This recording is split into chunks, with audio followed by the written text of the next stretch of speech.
La mañana en el continente americano. Cuando atardece en Europa y cae la noche en Asia. Así despierta el continente americano y transcurre el día y la noche en el resto del mundo. La mañana. Ahí vemos a Kim Jong-un llegando a Rusia para tratar con Putin la cuestión nuclear de Corea. Ha llegado en tren, este es el medio de transporte más usado por su padre, por su abuelo. Se ha puesto rumbo esta vez a Vladivostok. Es el principal puerto ruso del Océano Pacífico. El Kremlin justo confirmó ayer que el líder norcoreano se va a reunir mañana con el presidente de Rusia, Vladimir Putin, después de que medios de propaganda norcoreanos y la prensa rusa lo dieran por hecho. Esta va a ser la primera cumbre entre ambos dirigentes.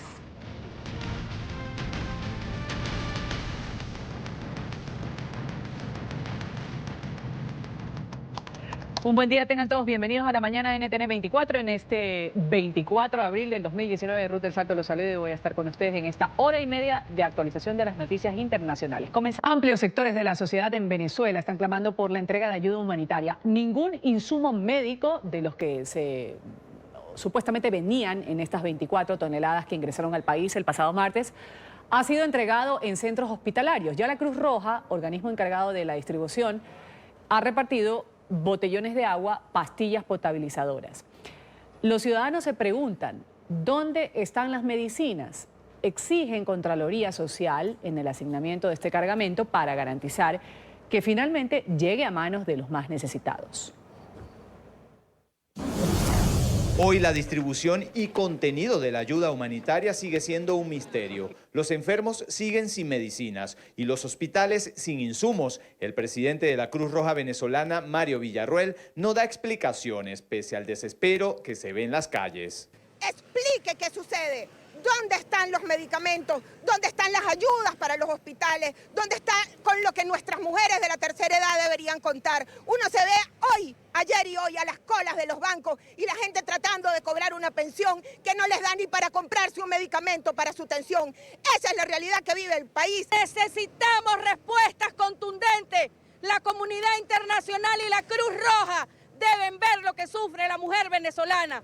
24 toneladas que según llegarían a 7 hospitales de la Cruz Roja y a 33 ambulatorios, también a 12 hospitales públicos. Nadie ha visto los medicamentos, los médicos fungen de acompañantes, no tienen cómo proteger la salud de los pacientes. Lo acompañan a morir porque no reciben los insumos. Imagínate tú. Entonces yo como profesional pero estoy de manos atadas. ¿Por qué? Porque no hay solución. ¿Por qué? Porque no tengo las herramientas. ¿Por qué? Porque ¿cómo yo salvo una vida si las herramientas necesarias no están conmigo? El presidente interino de Venezuela, Juan Guaidó, informó que la Asamblea Nacional está obligada a liderar la Contraloría Social para que la ayuda llegue a los más necesitados. Ya el régimen reconoció su fracaso, que destruyó el sistema de salud, que puso en riesgo la vida de los venezolanos, que pone en riesgo hoy la vida de toda la nación. Lo que estamos haciendo de nuevo, Contraloría para que esto llegue a los más vulnerables.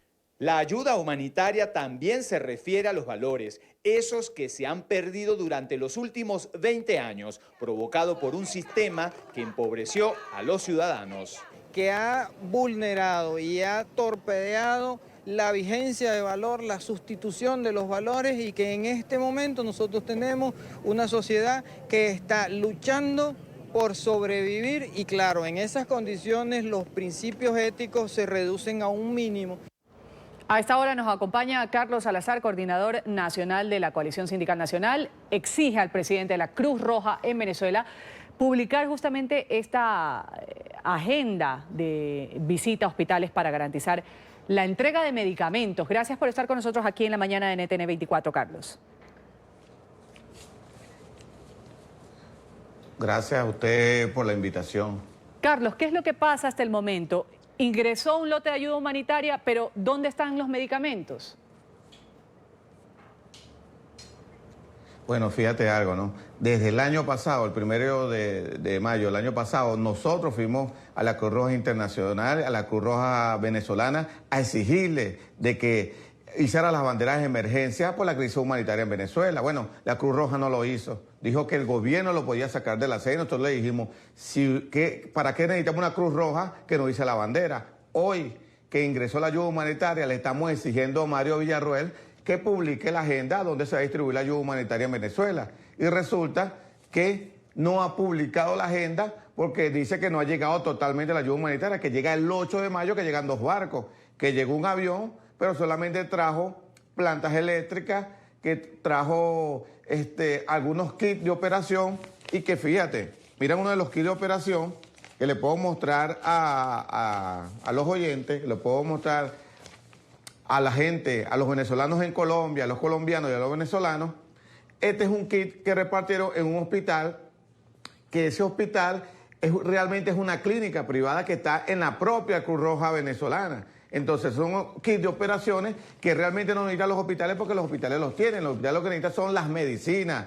Los pacientes están allá esperando tratamiento, no tienen solución. Bueno, es que ni una curita nosotros hemos podido observar que llegan a los hospitales y por si fuera poco, resulta que quien le publica y le hace el itinerario de visitas o de solicitud de entrega de ayuda humanitaria es el propio gobierno que ocasionó la crisis. Entonces, Maduro no puede decirle a la Cruz Roja a dónde ellos tienen que llevar la ayuda humanitaria. Fíjate que el Hospital Pérez Carreño, un hospital tipo 1, el Hospital Universitario de Caracas, que es el primer hospital en Venezuela, no está en la lista a donde se tiene que entregar la ayuda humanitaria. Tampoco el hospital de Coche, que estuvo cerrado hasta enero de este año, tampoco está, y mucho menos JM de los Ríos, donde, bueno, se han muerto pacientes. Fíjate que la propia Cruz Roja venezolana, familiares de dirigentes sindicales amigos, la madre de una dirigente sindical se murió allí, en esa clínica que tiene la propia Cruz Roja venezolana la semana pasada. Entonces, Carlos, ¿qué esperamos nosotros venezolanos? ¿Qué esperan los pacientes?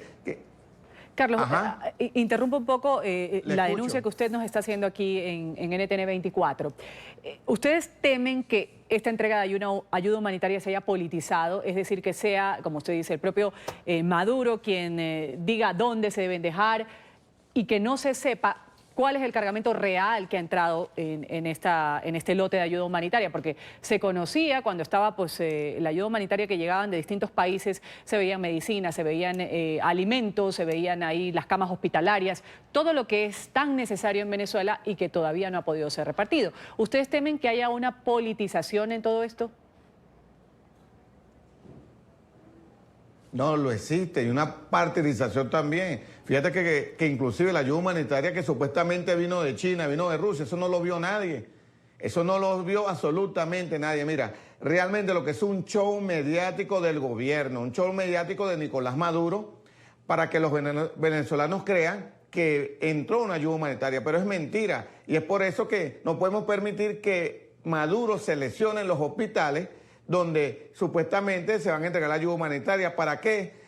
Para que la gente no sepa qué realmente es lo que llega y para que ellos quieran darle un uso partidista y político del PSUV para con los venezolanos. Nosotros queremos que se despartidice todo esto, venga de donde venga. No queremos a ningún político repartiendo ayuda humanitaria por ahí. Queremos que realmente la ayuda humanitaria sea con especialistas, con la Federación Médica, con el Colegio de Enfermería, con los sindicatos, con los trabajadores, con los pacientes, con los familiares de los pacientes, que le hagan en la Contraloría Social y que digan, y tal fecha llega al Hospital Pérez Carreño tantas toneladas, tantas pastillas, tantas soluciones. O sea, queremos realmente que ellos publiquen por los medios públicos a nivel nacional, porque Maduro cada vez que quiere encadena, entonces encadene para que le permita a la Cruz Roja, le permita a los profesionales de la salud y decir e informar qué es lo que llega a cada hospital y que permite que nosotros, los trabajadores de la salud, los trabajadores de Venezuela, los pacientes, los familiares de los pacientes afectados, los propios pacientes, le hagan Contraloría Social a qué es lo que llega realmente de la ayuda humanitaria a Venezuela. Supuestamente el 8 de mayo llegan 2 barcos con cargamento de medicamentos. Nosotros le exigimos a Mario Villarroel, el presidente de la Cruz Roja venezolana, que permita de que le hagamos una Contraloría Social al inventario de medicamentos que llega y que sea hecho por los médicos venezolanos, que sean hechos por la enfermera venezolana, y nosotros los sindicatos resguardaremos de que eso llegue realmente a los hospitales que lo necesitan y a los pacientes que lo necesitan.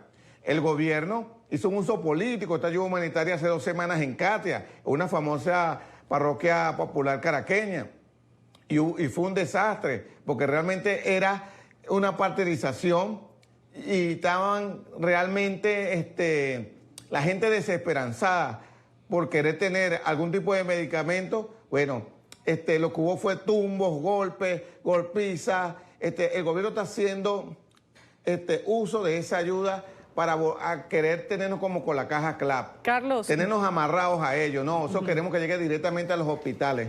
Carlos, finalmente, para concluir, y brevemente le pido esta respuesta. ¿Cuál es la situación dentro de los hospitales en Venezuela? Usted me ha dicho hace un momento, la gente se sigue muriendo, no tenemos ni una curita. Bueno, fíjese, si la propia Cruz Roja venezolana a veces no tiene ni siquiera agua. Se murieron pacientes la semana pasada. Imagínense los hospitales caraqueños y del interior del país que no existe absolutamente nada. La gente tiene que ir a comprar sus medicamentos, tiene que ir a comprar sus insumos para que los operen.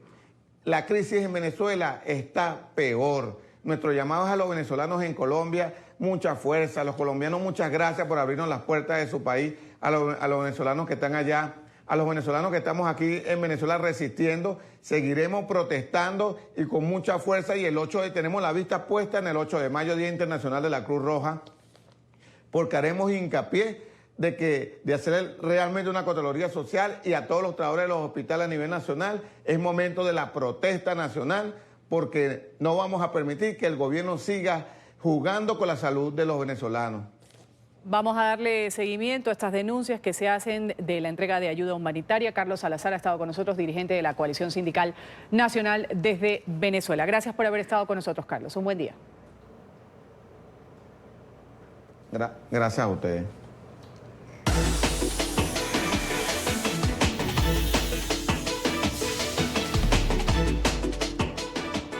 Hablamos ahora de Jared Kushner, el asesor y yerno también del presidente Donald Trump. Se prepara para presentarle un plan neutral de migración. Esta iniciativa va a permitir un aumento en el ingreso a territorio estadounidense de personas que están altamente cualificadas para trabajar. Emiliana Molina tiene el reporte. Emiliana.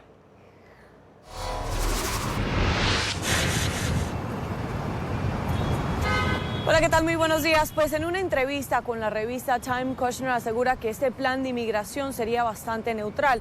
De hecho, reitera que no aumentaría y tampoco disminuiría el número de migrantes legales en Estados Unidos actualmente. Después de lograr la firma del mandatario estadounidense Donald Trump en enero y la aprobación del Congreso y legisladores sobre una reforma en las cárceles de Estados Unidos, Trump ahora se ha enfocado estrictamente en este plan de inmigración que se espera que lo pueda presentar tan pronto como la próxima semana. Este plan abarca bastante las leyes de asilo, también la inmigración legal e ilegal, la seguridad fronteriza y de hecho trabajo temporal para aquellos empleados como agricultores o los empleados también en la industria hotelera. Kushner ha trabajado con funcionarios de la administración de Donald Trump y abogados en la Casa Blanca y de hecho también ha trabajado en este plan de inmigración con los hermanos Koch, los hermanos que son bastante influyentes y ultraconservadores aquí en Estados Unidos y de hecho una de las familias más ricas de la Unión Americana. Esa es toda la información que tenemos desde Washington. Emiliana Molina, regreso al Centro Internacional de Noticias. Gracias, Emiliana. El secretario general de la ONU, Antonio Guterres, recibe al ministro de Exteriores del régimen madurista, Jorge Arreaza. El jefe de Naciones Unidas tendrá un nuevo encuentro con este funcionario venezolano en la sede del organismo internacional en la ciudad de Nueva York. Damos la palabra a Alejandro Rincón.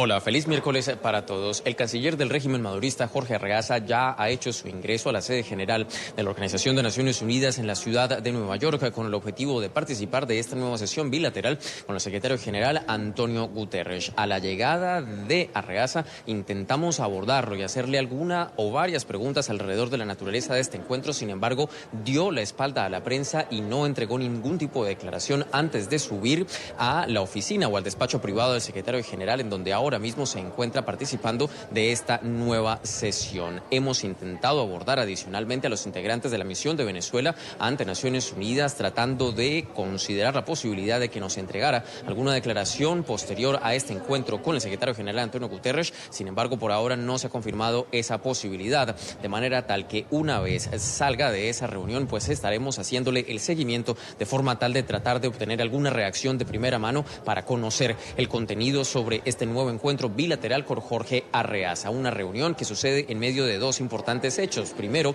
el avance de la entrega de ayuda humanitaria procedente de la comunidad internacional, un proceso coordinado por la Federación Internacional de la Cruz Roja, y además coincide esta nueva visita con la disputa actual que enfrenta el régimen madurista con el gobierno de transición liderado por Juan Guaidó por la silla o el puesto aquí en la Organización de Naciones Unidas. Intentaremos posteriormente pues tratar de conocer qué sucede en esta sesión.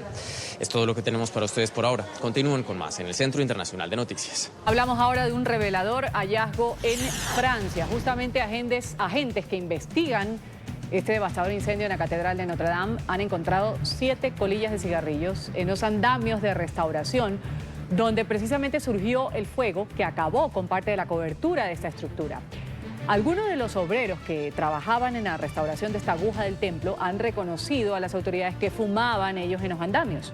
Sin embargo, los investigadores se inclinan más por la hipótesis de que la conflagración fue ocasionada por un cortocircuito. El Senado de Florida ha aprobado un polémico proyecto para armar a los maestros en escuelas. Los legisladores que defendieron la iniciativa han argumentado que las matanzas podrían evitarse o reducirse si los docentes portan algún tipo de armamento. Esta medida seguiría de carácter voluntario y quienes decidan participar harán parte de un curso de entrenamiento. Para que el proyecto sea aprobado, tiene que pasar ahora por la Cámara Baja. Sin embargo, se prevé que cuenta ya con los votos suficientes para que se convierta en ley. En febrero del 2018, 17 personas murieron cuando el estudiante Nicholas Cruz abrió fuego en una escuela en secundaria en Florida, en Parkland.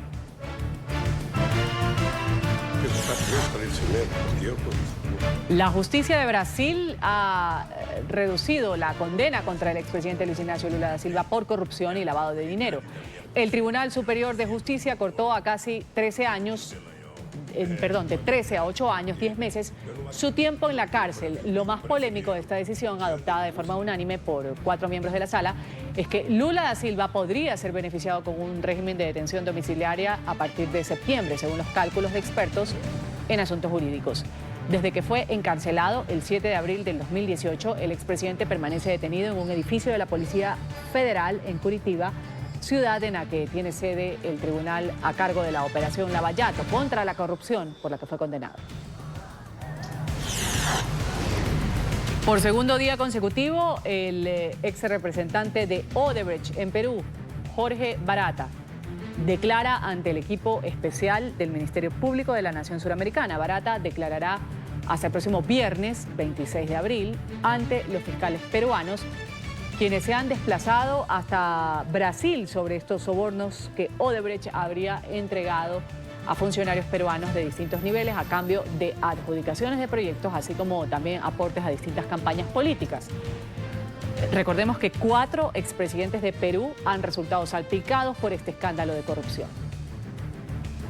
El Ministerio Público está satisfecho además porque las hipótesis de investigación se vienen comprobando a través de los testimonios y de los documentos que han sido aportados en su momento por la empresa a través del mecanismo de colaboración eficaz. En esa medida, todos los esclarecimientos que se están formulando para el Ministerio Público representan la mejor forma y el camino de búsqueda de verdad para evitar la impunidad que en nuestro país en su momento se produjo. La familia de un ciudadano sueco vinculado al fundador de Wikileaks, a Julian Assange, ha visitado al hombre identificado como Ola Vini, quien permanece detenido en una prisión de Ecuador. Fue capturado por la policía el pasado jueves por presuntamente atentar contra sistemas digitales del país sudamericano. La familia del acusado ha rechazado la detención, ha afirmado que hubo irregularidades en su arresto. Argumentan mala conducta. El gobierno de Lenín Moreno ha retirado este mes el asilo de Assange después de permanecer casi 7 años refugiado en la embajada ecuatoriana en Londres. Hablamos con Ola como con otros prisioneros. Necesita agua limpia, más comida, salir al aire libre. Queremos que salga lo antes posible porque no ha cometido ningún acto criminal. 3 hombres han sobrevivido milagrosamente después de que el helicóptero en el que viajaban se estrellara en las heladas aguas subantárticas del extremo en el sur de Nueva Zelanda el lunes pasado. Se encontraban en una misión de rescate de una embarcación pesquera a la deriva. Nadaron durante 20 minutos hasta la orilla de la isla y acamparon durante horas antes de ser rescatados. Sus chaquetas naranjas los hicieron fácilmente identificables desde el aire. La policía en Pakistán va a permitir el reclutamiento de transexuales. El jefe de la policía de la provincia de Karachi ha asegurado que es tiempo de ofrecer más oportunidades a una minoría que ha sido relegada a trabajos menores en el gobierno. Esta noticia se conoce luego de que en el 2009 la Corte Suprema le otorgara un estatus especial con derechos iguales al resto de los ciudadanos.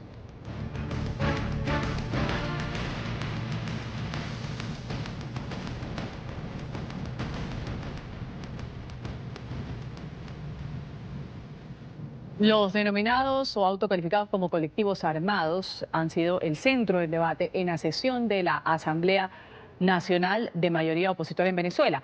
Este órgano legislativo asegura que estos grupos paramilitares son el único soporte que le queda a Nicolás Maduro.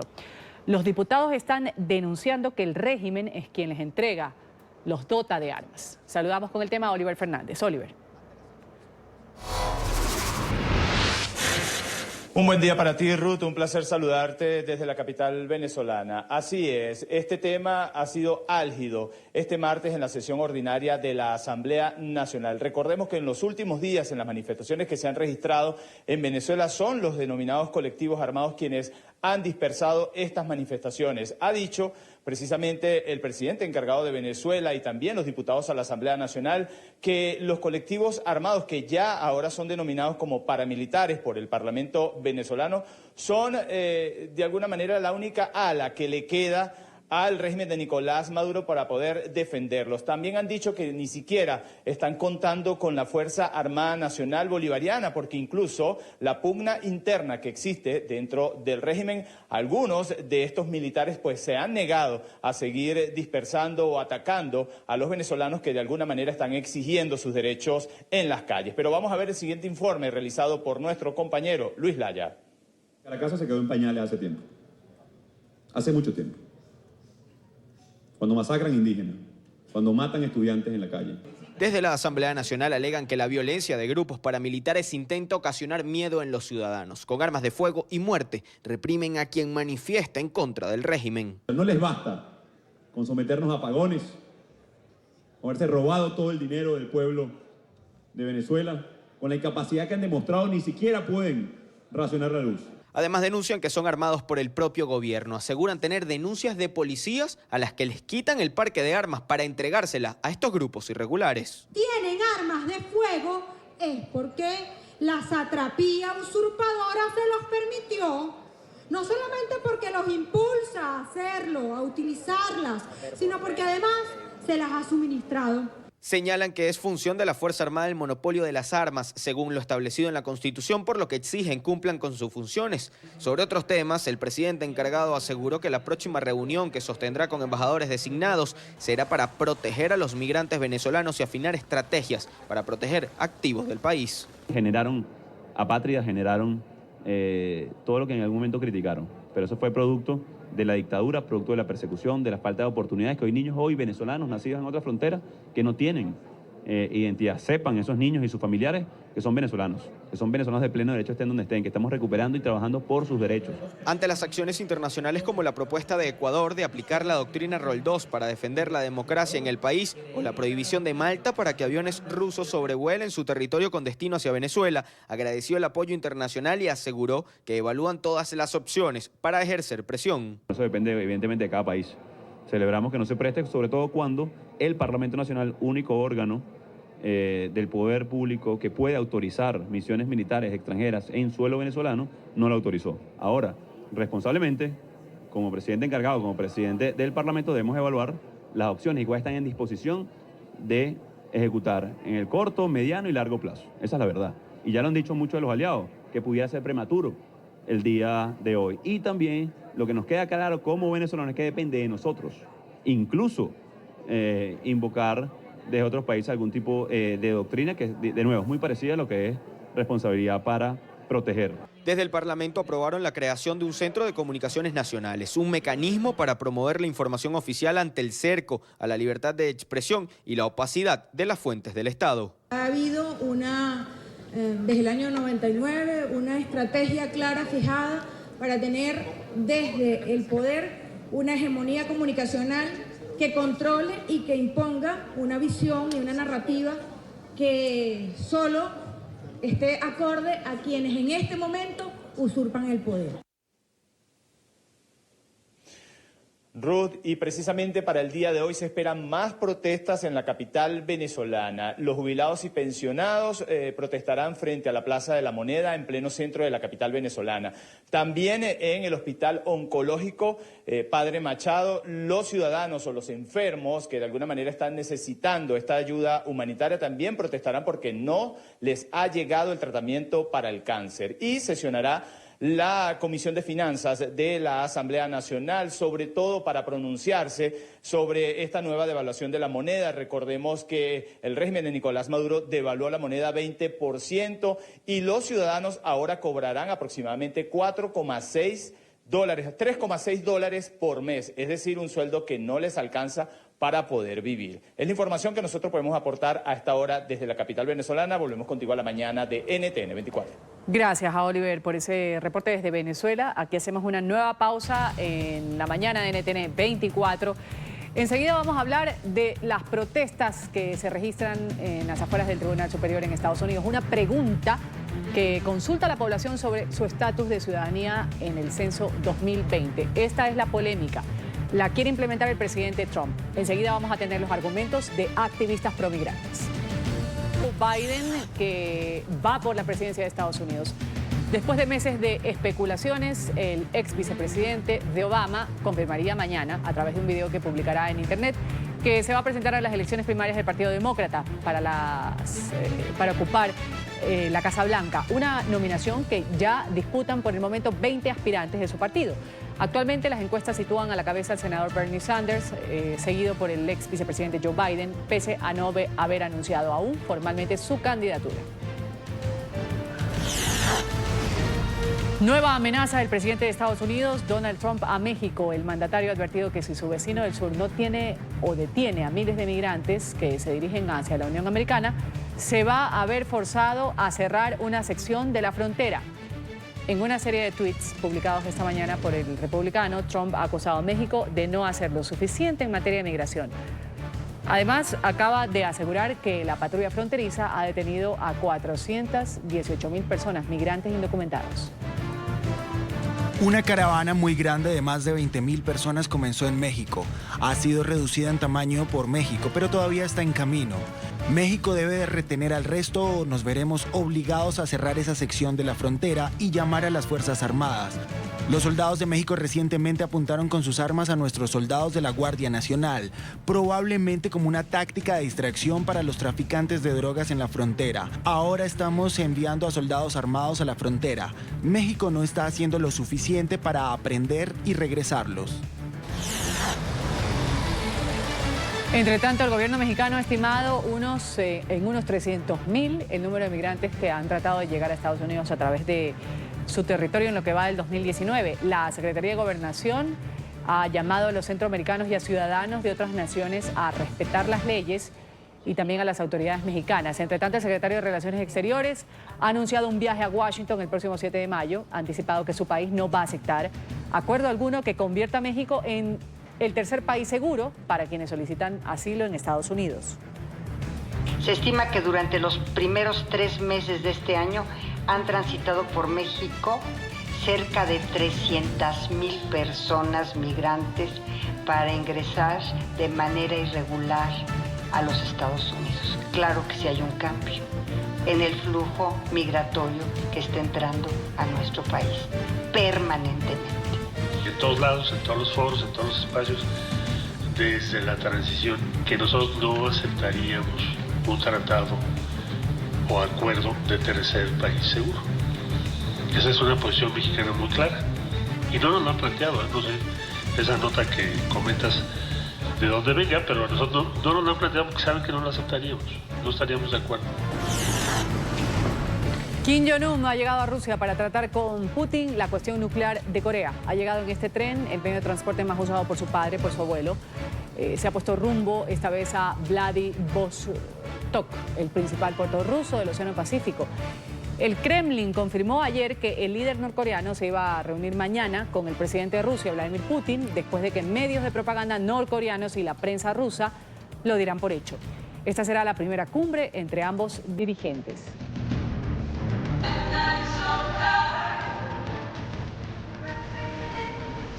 Líderes del Reino Unido han asistido al funeral de Lyra McKee, la periodista de 29 años que murió de un disparo durante los disturbios en Irlanda del Norte la semana pasada. Algunos de los familiares y amigos han portado objetos de Harry Potter y de Marvel en homenaje a esta mujer y la pasión que sentía por las sagas de entretenimiento. La primera ministra británica Theresa May ha asistido a la ceremonia.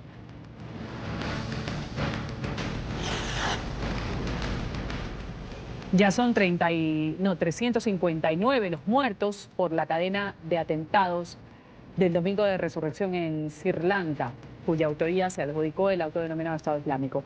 La cifra se elevaría aún más porque cientos de lesionados están en una condición muy grave. 500 personas resultaron heridas en los ataques más mortíferos desde el 11 de septiembre de 2001 en Estados Unidos. Altos mandos de seguridad de inteligencia han renunciado precisamente por pedido del presidente de Sri Lanka. La Suprema de Estados Unidos ha comenzado a escuchar los argumentos sobre la intención de la administración de Donald Trump de incluir una pregunta que consulta a la población sobre su estatus de ciudadanía en el censo del año 2020. Inmigrantes podrían negarse a llenar el formulario que será enviado a todos los hogares de la Unión Americana. Esto afectaría las cifras reales de la encuesta. Este martes justamente se han registrado protestas a las afueras de la sede del máximo tribunal. Activistas inmigrantes consideran que la propuesta del mandatario pone en riesgo la estabilidad de aquellos que se encuentran viviendo en el país de forma irregular y temen que puedan ser deportados. Presidente, estoy muy contento porque Defensores de inmigrantes indocumentados se manifestaron enfrente de la Corte Suprema para rechazar la propuesta de la administración de Donald Trump. El Ejecutivo quiere incluir la pregunta de ciudadanía en el censo para el 2020. De hecho, esta administración ya lo ha dicho y tiene los cálculos. 6.5 millones de personas no van a ser contadas si esa pregunta se incluye en el censo. Expertos en contra de la medida dicen que el propósito es desalentar a las personas sin papeles, como Luz Castro, o a los residentes legales de participar en el próximo censo. Voy a poner en riesgo mi libertad, voy a tener miedo de ser perseguida. 22 millones de no ciudadanos, o el 7,5% de la población, viven en Estados Unidos.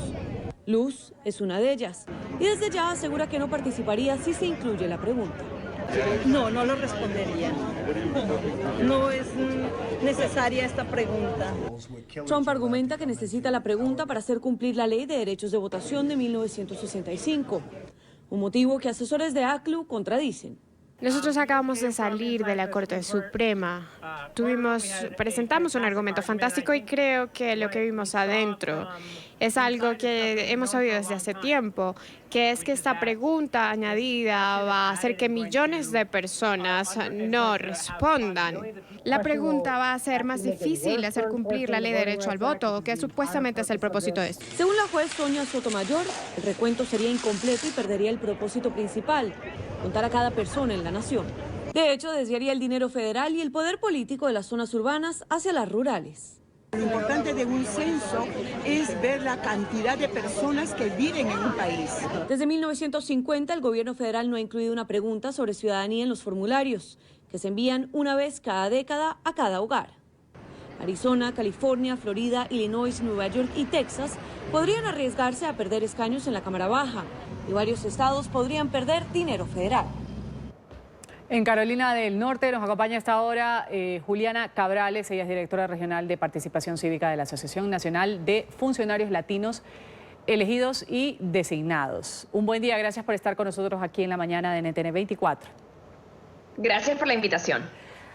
A ver, Juliana, analicemos un poco esta propuesta que ha hecho el presidente Trump. Hay mucha gente que dice, no, yo no puedo llenar este formulario, me toca mentir o me toca eludir esa pregunta que ha sido propuesta, el hecho de conocer un poco de la situación regular o irregular que tienen las personas que viven en Estados Unidos. ¿Cuáles son los argumentos principales de estas personas que dicen, voy a eludir esta pregunta si es que llega a ser planteada? Bueno, primero que todo, muy buenos días. Y como bien dices tú, el presidente Trump, bajo el secretario de Comercio Wilbur Ross, han trabajado para añadir una pregunta acerca de la ciudadanía, el estatus de ciudadanía de los residentes de los Estados Unidos. La Constitución requiere que cada 10 años se haga un conteo pleno de todos los residentes en este país, sin importar el país de origen o el estatus migratorio o la edad. Entonces, al pedir al secretario Wilbur Ross, sabemos que pidió a la oficina del censo que añadiera esta pregunta en marzo del año pasado.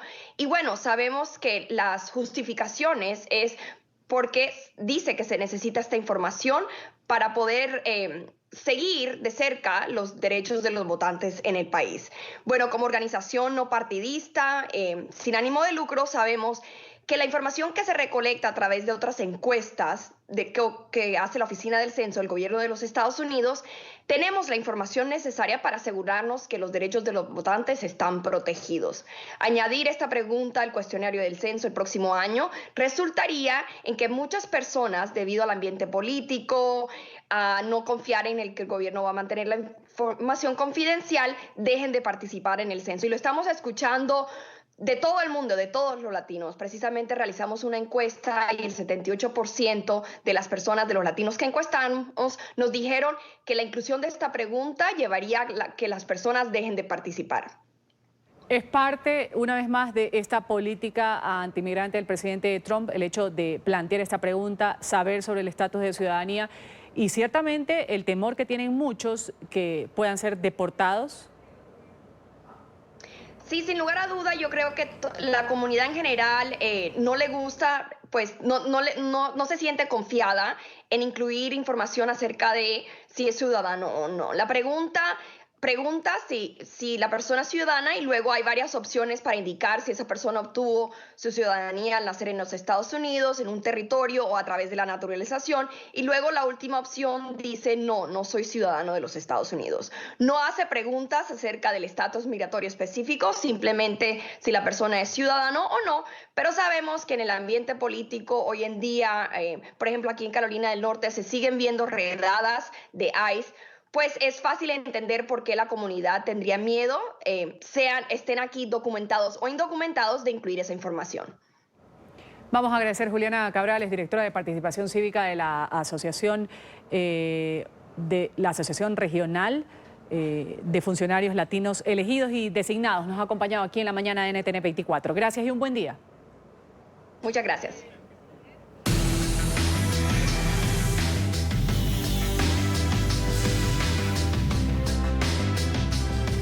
Segundo y último debate en España previo a las elecciones que van a registrarse el próximo domingo. Albert Rivera, Pablo Casado, ellos se enzarzaron prácticamente en una dura bronca por liderar la derecha. Pedro Sánchez y Pablo Iglesias consolidaron prácticamente este pacto de investidura. Iglesias ha pedido diálogo y mesura para abordar el problema de Cataluña. Vamos a saludar con este tema a Marcelo Moncayo desde Madrid. Marcelo. Hola, ¿qué tal? Un cordial saludo para todos ustedes en la mañana, amigos televidentes. Anoche fue el segundo y último debate con los 4 principales candidatos a la presidencia del gobierno. Fue el debate de la cadena A3 Media, en donde los 4 políticos, Pedro Sánchez, Pablo Casado, Albert Rivera y Pablo Iglesias, hablaron sobre distintos temas, entre ellos política social, económica, educativa y política territorial. El formato de este debate permitió mayor confrontación en los 4 candidatos que aprovechaban cualquier posibilidad para imponerse en sus ideas. De todas formas, yo quiero dejar aquí claro una cosa desde el principio del debate. Y es que yo no he pactado con los independentistas. No, que claro. Es mentira. Nunca, ¿no? Que es falso. Que es falso. No tome el pelo. Que es falso. Y por tanto, usted podrá repetir 1000 veces una mentira, pero es falso. Claro, claro. Falso es falso, no es no. Interrumpir todo el rato, señor Rivera. Se puede ser educado en un debate. No para es decir usted cosas que no muy son mal ciertas. educado. Pues entonces Bueno, pues usted en su turno moderador, pero utiliza es que yo quiero explicarle a los pero si es una españoles. cuestión de respeto a la gente que Pero nos no hay que está tener miedo al viendo. debate. El Partido Popular es el antídoto contra el separatismo. Yo tengo que decir una cosa. El socialismo solo es la guarnición del plato principal que Sánchez está preparando. Es que mande Torra, mande Puigdemont, mande Iglesias y que mande el señor Otegi. Por eso, yo lo que voy a decir una cosa es muy grave, ¿eh? No se puede blanquear el terrorismo ni el separatismo a cambio de un puñado de escaños. Amigos televidentes, pero precisamente este formato del debate generó muchísimos comentarios porque consideran que no se puede declarar a uno solo de estos políticos como el ganador de ninguno de los dos debates, primero el de la televisión pública y ahora el de la televisión privada. Nosotros conversamos con el analista Diego Crescente, quien nos dio sus comentarios sobre el debate y sobre lo que podría pasar este próximo domingo en las elecciones generales. Bueno, yo creo que en un debate a 4 nunca podemos hablar de un ganador. Siempre que entendamos ganador por aquel que ha sabido transmitir correctamente sus mensajes, las propuestas del programa, etcétera, sí que señalaría que quizá la opción de Podemos, de Pablo Iglesias, ha sido la que más nítidamente ha conseguido trasladar sus mensajes a la audiencia y a los electores. Bueno, yo creo que las encuestas son una fotografía exacta en un momento determinado de unas circunstancias concretas y la tendencia de todas las encuestas es que Pedro Sánchez va a ser el ganador de las elecciones. Si la pregunta es quién puede formar gobierno, yo creo que no hay absolutamente nadie ahora mismo en España que pueda darnos una solución. Sí está claro que el único con capacidad para gobernar, para formar gobierno, va a ser el Partido Socialista, tanto a su izquierda, con Podemos y también grupos independentistas o nacionalistas, y a su derecha, más a su derecha, con Ciudadanos. El resto de partidos realmente no tendrían una opción de ganar gobierno.